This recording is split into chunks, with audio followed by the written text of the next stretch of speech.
Sayang, udah malam. Besok bisa dilanjutkan lagi kerjanya. Seorang mantan TKI sederhana tanpa sengaja menemukan tas berisi uang ratusan juta milik CEO janda cantik dan mengembalikannya. Tapi siapa sangka, imbalan yang didapatkannya sungguh di luar dugaan. Pagi itu, udara masih terasa lembab setelah hujan semalam. Jalan aspal di gang kecil tempat Dimas tinggal terlihat berkilau disiram sisa embun. Dengan langkah pelan, ia berjalan menuju warung sembako di ujung gang. 5 tahun merantau di Korea, kini hanya tinggal kenangan. Hidupnya kembali sederhana. Kaos merah marun yang mulai pudar, celana kain hitam longgar, dan sandal jepit yang sudah menua, tapi tetap setia menemaninya kemana-mana. Namun pagi itu, sesuatu yang tak biasa menarik perhatiannya. Di pinggir jalan berumput, tergeletak sebuah tas besar berwarna hitam. Resletingnya terbuka sedikit, menampakkan tumpukan uang tebal di dalam amplop putih. Langkah Dimas terhenti.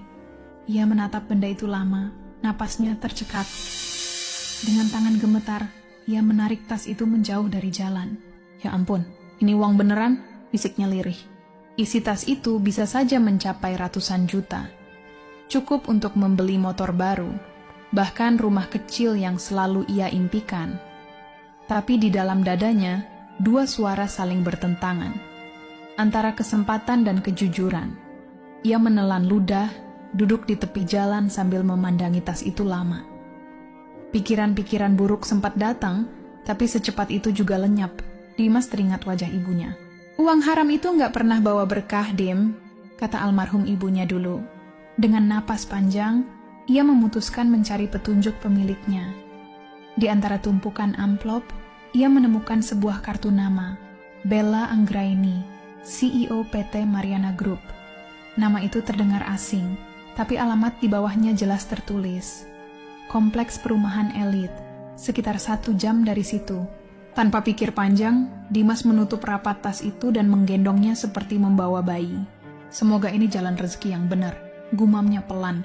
Menjelang sore, setelah menumpang bus tua dan berjalan kaki beberapa blok, Dimas berdiri di depan pagar tinggi berwarna hitam doff. Di balik pagar, berdiri rumah megah berarsitektur modern. Ia menelan ludah dan menekan bel pelan. Suara dari interkom terdengar lembut. "Halo, siapa ya?" "Permisi Bu, saya Dimas. Saya nemu tas atas nama Ibu Bella," jawabnya gugup. Beberapa detik hening, lalu suara itu terdengar panik. "Tolong tunggu di situ." Pintu pagar terbuka otomatis, memperlihatkan seorang wanita berambut coklat panjang berdiri di ambang pintu. Wajahnya cantik, tegas, dan matanya menatap Dimas penuh tanda tanya. Nafasnya sedikit tersengal, seolah baru saja berlari. Pandangannya langsung tertuju pada tas hitam besar di tangan Dimas. "Itu tas saya?" tanyanya cepat. "Iya Bu, saya nemu di pinggir jalan tadi," jawab Dimas sopan menunduk. Bella segera menarik tas itu, membukanya, lalu memeriksa isinya. Setelah memastikan semuanya utuh, ia menghela napas lega. "Ya Tuhan, aku kira hilang di bandara. Terima kasih banyak." "Mas siapa tadi namanya?" "Dimas Bu." "Dimas..." Bella mengulang namanya pelan, seolah mencicipi bunyinya. "Masuk dulu Dimas. Ini nggak bisa cuma dibilang terima kasih aja." Dimas sempat menolak, tapi Bella tersenyum lembut sambil mengangkat tangannya. "Saya nggak gigit kok. Ayo masuk." Langkah Dimas terasa kikuk melewati halaman luas dengan taman kecil dan kolam ikan. Begitu masuk ke ruang tamu, ia tertegun. Semuanya tampak rapi dan berkilau, seolah rumah itu milik dunia lain. "Duduk dulu, Dimas," ujar Bella, menepuk sofa abu-abu lembut. "Kamu dari mana?" "Sekitar 1 jam dari sini, Bu. Dulu kerja di Korea." "Oh, TKI ya? Pantes kulit kamu bersih banget."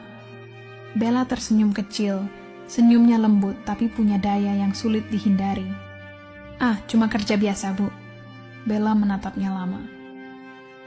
"Kamu jujur ya, Dimas. Banyak orang mungkin bakal bawa kabur uang segitu." Dimas menunduk, tapi suaranya tegas. "Kalau bukan rezeki saya, buat apa saya ambil, Bu?" Bella tertawa kecil. Dunia butuh orang kayak kamu. Ia lalu berdiri, melangkah ke arah tangga. Tunggu sebentar ya, saya mau ambil sesuatu. Atau, kalau mau, ikut aja ke atas. Nada suaranya lembut, tapi entah kenapa membuat jantung Dimas berdetak lebih cepat. Ia berdiri ragu di ruang tamu, kalimat ikut aja ke atas, terngiang di kepalanya. Beberapa detik kemudian, suara Bella terdengar lagi dari lantai 2. Dimas, sini aja, daripada bengong di situ. Dengan langkah pelan, Dimas menaiki tangga marmer yang berkilau. Rumah itu wangi mawar, temaram cahaya lampu menambah kehangatan sekaligus ketegangan. Di lantai atas, Bella berdiri di depan pintu kamar yang terbuka. Masuk aja, ujarnya sambil tersenyum. Kamar itu luas, bersih, dan wangi. Di meja rias tampak beberapa dokumen dan tas tangan. Bella berdiri di samping ranjang, menatap Dimas dengan ekspresi lembut. Saya ini sebenarnya tadi takut banget, ucapnya pelan. Tas itu isinya uang gaji karyawan. Kalau hilang bisa berantakan semuanya. Ia tersenyum tipis. Kamu tahu nggak, saya hampir nangis waktu kamu bilang nemuin tas itu. Saya cuma ngelakuin yang benar aja, Bu, jawab Dimas lirih. Bella menatapnya lama, matanya tajam tapi penuh rasa kagum. Masih muda, tampan, jujur. Jarang saya ketemu laki-laki kayak kamu. Dimas tersipu tapi tak berani membalas tatapan itu. Bella tertawa kecil. Kamu ini terlalu polos. Tapi justru itu yang aku suka, ujarnya lembut sambil melangkah mendekat. Di tangannya, ia menaruh sebuah amplop di samping Dimas. Ini sedikit tanda terima kasih. Terimalah. Dimas menatap amplop itu lama. Ia tak berani menyentuhnya. Saya ikhlas, Bu. Nolong nggak perlu dibayar, ujarnya pelan. Bella memandangnya lebih dalam. Tatapannya berubah, lembut tapi misterius. Imbalan nggak selalu soal uang, Dimas. Suaranya menurun, hampir seperti bisikan. Kadang ada hal lain yang lebih menyenangkan. Dimas menelan ludah. Ia tak tahu harus menatap atau menunduk.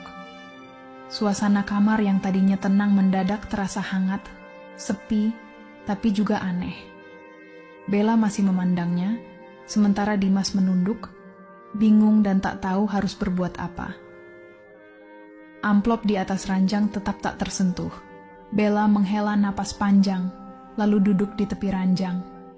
Kamu tahu, Dimas, orang-orang di sekitar saya kebanyakan cuma mau manfaatin saya. Asisten, rekan kerja, bahkan orang yang saya kira teman. Ia menatap jauh ke jendela, suaranya terdengar lelah.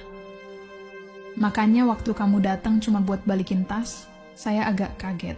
Saya cuma pengen tenang, Bu, jawab Dimas jujur. Waktu kerja di Korea, saya sering lihat orang kehilangan dirinya sendiri cuma gara-gara uang. Bella menatapnya lama lalu tersenyum tipis. Kamu beda. Ia berdiri, berjalan perlahan ke arah jendela besar yang terbuka sebagian. Sinar matahari sore menembus tirai, menyinari rambutnya yang coklat muda hingga tampak berkilau. Dimas, ujarnya pelan, kamu lagi kerja sekarang? Dimas menggeleng. Belum, Bu, baru balik kampung 3 bulan lalu. Bella menoleh. Tatapannya kali ini lembut tapi penuh arti. Kalau begitu gimana kalau kamu kerja di sini saja, di rumah ini? Kerja di sini? Dimas tertegun. Bella mengangguk pelan. Saya butuh orang yang bisa dipercaya, nggak harus pintar, yang penting jujur. Ia tersenyum hangat. Dan kamu cocok banget buat itu. Dimas masih ragu. Tapi, saya nggak tahu bisa bantu apa, Bu. Bella berjalan mendekat. Jarak mereka kini hanya beberapa langkah. Kamu bantu urusan rumah, kadang temani saya kalau ada rapat di luar kota. Gajinya akan saya sesuaikan. Suaranya lembut, tapi di balik kata-katanya, ada sesuatu yang membuat dada Dimas berdebar. Ia mencoba membaca maksud Bella, tapi yang ia rasakan hanya campuran antara kagum dan takut. Bella tersenyum kecil, lalu menepuk bahunya ringan. Pikirin dulu aja, tapi kalau kamu setuju, saya mau kamu mulai besok. Dimas menatapnya dalam diam, lalu mengangguk perlahan. Baik, Bu. Buat saya itu kehormatan besar. Bella tersenyum tipis. Namun di matanya terselip sesuatu yang lebih dalam dari sekadar rasa senang. Keesokan paginya Dimas datang tepat waktu. Ia mengenakan kemeja putih sederhana dan celana kain hitam yang sudah disetrika rapi. Di tangannya ada sebungkus kecil jajanan pasar, lupis dan risol, yang ia beli di warung dekat rumah. Ketika bel rumah berbunyi, Bella sendiri yang membukakan pintu. Ia tampak berbeda pagi itu. Tanpa blazer, hanya mengenakan blus longgar warna krem dan celana panjang putih. Rambutnya diikat santai, tapi pesonanya tetap sama kuatnya. "Pagi, Dimas. Kamu tepat waktu," sapanya dengan senyum hangat. "Iya, Bu. Saya bawa sedikit makanan dari warung. Kalau Ibu nggak keberatan, mungkin bisa sarapan bareng," jawab Dimas kikuk. Bella tertawa kecil. "Wah, manis banget. Jarang ada yang perhatian gini sama saya." Mereka pun duduk bersama di meja dapur besar yang terasa hangat pagi itu. Dimas bercerita tentang kehidupannya di Korea, dinginnya musim salju, kerasnya kerja, dan rindu pada nasi hangat dari rumah. Bella mendengarkan penuh perhatian, sesekali menimpali dengan tawa kecil. "Jadi kamu tinggal sendirian di sana selama 5 tahun?" tanyanya. "Iya, Bu. Cuman punya teman sesama TKI. Hidupnya ya kerja, makan, tidur." "Pasti sepi banget ya?" Dimas tersenyum. "Sekarang udah enggak, Bu." Ucapan itu membuat Bella terdiam sejenak. Ia menunduk, tersenyum tipis. Ada sesuatu di udara, tak terucap, tapi terasa nyata. Setelah sarapan, Bella menjelaskan tugas-tugas Dimas, mengurus taman kecil, menjaga kebersihan garasi, dan sesekali menemani ke kantor bila perlu. Namun di tengah penjelasan itu, tatapan Bella kembali berubah lembut. "Kalau kamu kerja di sini," ujarnya pelan, "anggap aja rumah sendiri. Satu hal aja, saya nggak suka formalitas. Nggak usah panggil Bu. Panggil saya Bella, ya?" Dimas tampak kikuk. "Nggak sopan, Bu." Maksudnya Kak Bella?" Bella tertawa kecil. "Sudah, cukup panggil Bella aja, biar terasa lebih akrab." Hari-hari berikutnya berjalan cepat. Dimas bekerja dengan rajin, menyapu taman, memperbaiki keran bocor, bahkan membantu Bella mengangkat dokumen dari mobil setiap kali ia pulang dari kantor. Rumah besar itu, yang dulu sepi, kini terasa hidup. Bella pun semakin terbiasa memanggil namanya. "Dimas, tolong ambilkan air."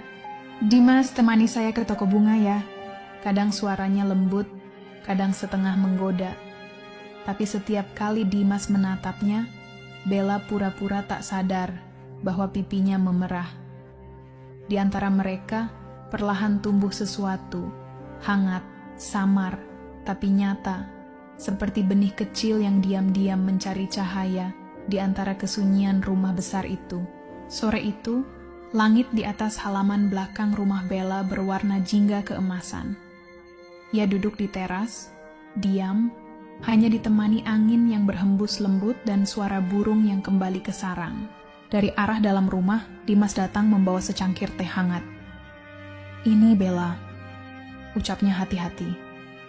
Ia masih terasa canggung memanggil nama majikannya tanpa embel-embel Bu. Bella tersenyum kecil, matanya teduh. "Nah gitu, saya suka kalau kamu manggil nama saya aja."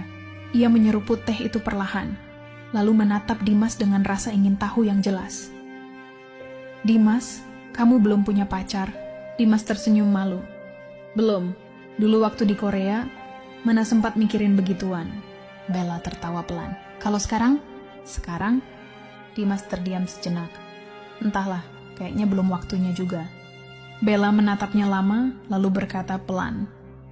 "Kamu tahu kadang waktu itu datang sendiri, nggak bisa ditunda." Ucapannya terdengar ringan, tapi dada Dimas tiba-tiba terasa sesak. Ia buru-buru berdaham, mencoba mengganti topik. "Bella, rumah ini besar banget, tapi kamu tinggal sendiri?" Bella terdiam sejenak, lalu menunduk. "Iya, suami saya sudah lama meninggal." "Oh, nama," ujar Dimas cepat. "Tak apa." Bella menatap langit lagi, suaranya lirih. "Saya sudah terbiasa sendiri, tapi sejak kamu datang, rumah ini rasanya nggak sepi lagi." Dimas diam. Tak tahu harus menanggapi apa. Angin sore membawa aroma teh melati dan sesuatu yang tak bisa dijelaskan. Perasaan hangat yang belum sempat mereka beri nama. Malamnya, di rumah kecil di belakang bangunan utama, Dimas berbaring di ranjangnya. Tapi pikirannya tak juga tenang. Senyum Bella di bawah cahaya senja masih jelas di ingatannya. Ada sesuatu yang berubah dalam hatinya. Sesuatu yang menakutkan, tapi diam-diam ia tunggu. Beberapa hari kemudian, Bella meminta Dimas menemaninya ke kantor pusat perusahaan. Dimas sempat gugup. Gedung tinggi itu membuatnya merasa kecil. Tapi Bella menepuk bahunya lembut. "Tenang saja Dimas, kamu cuma temani saya. Gak ada yang aneh." Di dalam lobi megah, orang-orang bersetelan rapi berjalan cepat, membawa berkas dan laptop. Dimas menunduk, merasa seperti ikan kecil di lautan besar. Bella memperkenalkannya pada beberapa staf senior. "Ini Dimas, yang bantu saya di rumah. Jangan kaget ya, dia baru balik dari Korea." Beberapa orang tersenyum ramah. Dimas membalas sopan, merasa sedikit lega, meski di dalam hatinya ia sadar, ia hanyalah seorang mantan TKI di tengah orang-orang berpendidikan tinggi. Bella menuntunnya ke ruang rapat dan menunjuk kursi di dekat meja besar. "Duduk di sini aja ya, jangan takut." Pertemuan dimulai. Dimas hanya duduk diam, tapi matanya terus memperhatikan cara Bella berbicara. Tegas, jelas, namun tetap lembut. Ia melihat sisi lain dari wanita itu, seorang pemimpin, tapi juga manusia hangat yang tahu cara menghargai orang. Saat rapat berakhir, Bella menepuk bahunya ringan. "Gimana? Nggak menakutkan kan?" Dimas tersenyum kecil. "Ah, nggak juga. Saya malah kagum sama Bella." Bella tertawa. "Kamu jujur, polos, dan gampang kagum. Itu yang bikin kamu beda. Orang lain di sini jarang yang seperti itu." Dalam perjalanan pulang, Bella menatapnya dari kursi sebelah. Tatapannya serius, tapi lembut. "Dimas," katanya perlahan, "kamu harus tahu, saya nggak cuma butuh asisten. Saya butuh seseorang yang bisa saya percaya. Bukan cuma soal kerja, tapi juga soal hati." Dimas menelan ludah. Ia paham arti kalimat itu, tapi lidahnya keluh. Hatinya berdebar cepat. "Bella," katanya lirih, "saya akan berusaha sebaik mungkin." Bella tersenyum, menepuk punggungnya pelan. "Itu cukup untuk sekarang.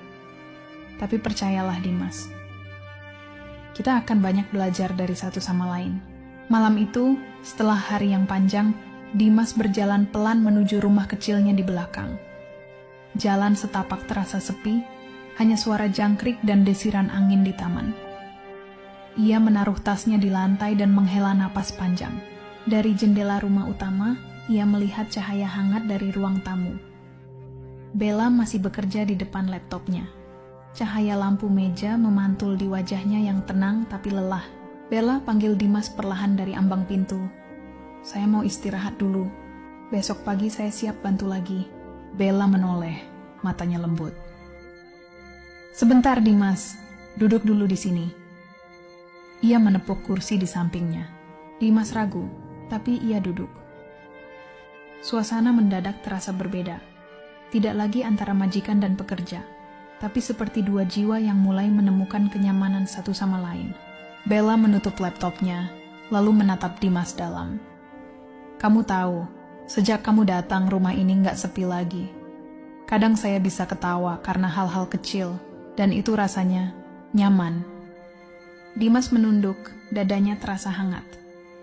"Saya juga senang, Bella," ujarnya pelan, nyaris gugup. Bella tersenyum dan menepuk pundaknya ringan. "Lihat, kamu masih terlalu polos. Tapi justru itu yang bikin kamu beda. Orang-orang di sekitar saya sibuk dengan diri sendiri. Jarang ada yang benar-benar tulus." Dimas terdiam, tak tahu harus berkata apa. Ada sesuatu yang bergetar halus di dalam dadanya. Rasa kagum, hormat, dan sesuatu yang tak mampu ia beri nama. Ia tahu, hubungannya dengan Bella kini bukan sekadar pekerjaan. Ada kepercayaan, perhatian, dan mungkin perasaan yang lebih dalam dari sekadar antara majikan dan pekerja. Bella berdiri perlahan, melangkah ke arah jendela besar yang terbuka separuh. Cahaya bulan menyusup lembut, menyoroti wajahnya yang tampak tenang namun menyimpan banyak cerita. "Besok kita ada rapat lagi dengan beberapa investor," ujarnya pelan. "Tapi kamu nggak perlu cemas. Cukup temani saya saja, nggak usah ngomong apa-apa." Dimas hanya tersenyum kecil, lega sekaligus gugup. Ia sadar, pekerjaannya kini bukan sekadar membantu di rumah. Ia sedang belajar memahami seseorang, sosok wanita yang kuat, tapi juga rumit dan penuh misteri. Malam itu, ketika Dimas menutup matanya, bayangan senyum Bella tetap terukir di pikirannya. Ada sesuatu yang tumbuh, tidak tergesa-gesa, tapi pasti, hari-hari berikutnya berjalan cepat. Dimas mulai terbiasa dengan rutinitasnya. Ia menemani Bella ke kantor, membantu hal-hal kecil di rumah, dan kadang duduk berbincang sambil menunggu pekerjaan selesai. Namun semakin sering bersama, hatinya mulai salah menafsirkan tanda. Setiap kali Bella tersenyum hangat atau menepuk pundaknya ringan, dada Dimas berdetak tak karuan. Ia mulai bertanya-tanya, apakah perhatian Bella hanya sekadar sopan santun atau ada sesuatu di baliknya? Sore itu, setelah membantu Bella menyiapkan dokumen, Dimas memberanikan diri. "Bella, saya mau tanya sesuatu," ujarnya pelan. Bella menoleh, sedikit heran. "Apa, Dimas? Apakah Bella suka sama saya?" Suaranya bergetar, gugup dan tulus. Bella terpaku, lalu menarik napas panjang. "Dimas, kamu serius nanya itu sekarang?" Dimas mengangguk cepat, wajahnya memerah. "Iya, saya cuma nggak mau salah paham. Tapi saya merasa ada sesuatu." Bella tersenyum tipis, lalu berkata lembut, "Kamu salah paham, Dimas. Saya cuma ingin membalas kebaikanmu. Kamu sudah bantu saya, sudah jujur dan tulus. Itu aja, nggak ada maksud lain." Dimas menunduk, merasa malu sekaligus lega. Ia sadar, selama ini mungkin ia terlalu cepat menafsirkan perhatian Bella. Bella tersenyum lembut, menepuk bahunya. "Kamu anak baik, Dimas. Polos dan jujur. Itu yang saya suka. Tapi jangan salah paham lagi, ya." "Baik, Bella," jawab Dimas lirih. Malam itu, ia tidur dengan hati yang campur aduk. Ia mengerti kini bahwa kebaikan seseorang kadang bisa membuat kita lupa menakar jarak. Beberapa hari berlalu. Suasana di rumah besar itu kembali hangat. Tidak ada lagi salah tafsir, hanya rasa nyaman yang tumbuh dari kepercayaan. Dimas tetap bekerja dengan penuh semangat, merawat taman, menyiapkan kendaraan, dan menemani Bella ke kantor. Bella pun memperlakukan Dimas dengan ramah dan hangat, tapi kini tanpa kesan ambigu. Ia menegur dengan nada lembut, kadang bercanda ringan, seolah mereka sudah lama bersahabat. Suatu sore, setelah hari yang panjang, Dimas duduk di teras memandangi taman yang ia rawat dengan tangannya sendiri. Bella datang membawa 2 cangkir teh hangat dan beberapa kudapan kecil.